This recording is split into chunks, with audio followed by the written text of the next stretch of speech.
Module 6, ISPS Security Plans, including the PFSP and SSP.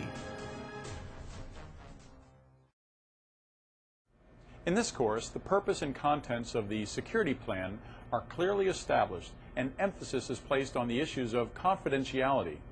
The primary course objective is to establish intimate familiarity with the contents of the plan and the processes by which the plan is developed, approved, implemented, maintained, and modified in accordance with the ISPS Code.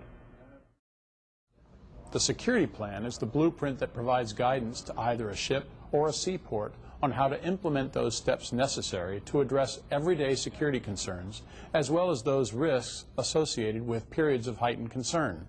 The plan is always written following the completion of the security assessment. That assessment should include the threat assessment followed by a vulnerability assessment. With the information gathered from these two efforts, a risk assessment is performed that will, through quantitative or qualitative analysis, assign risk values that will aid in the creation of a prioritized risk mitigation program. It's essential, however, that you understand the requirements spelled out in the ISPS Code. Section 9 of the Code details the elements of the ship security plan.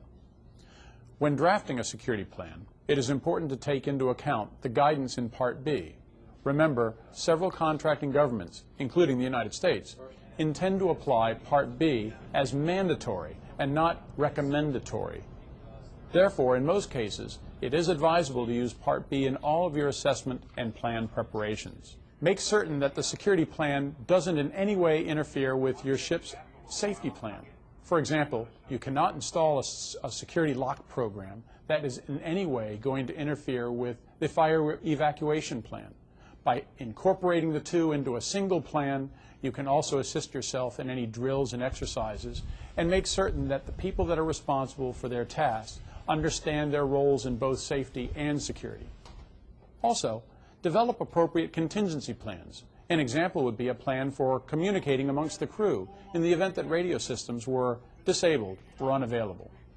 Finally, incorporate the fire plan and the medical response plan into your security plan. By consolidating these plans into a single document, it will make management of the program as well as training and drills that much easier.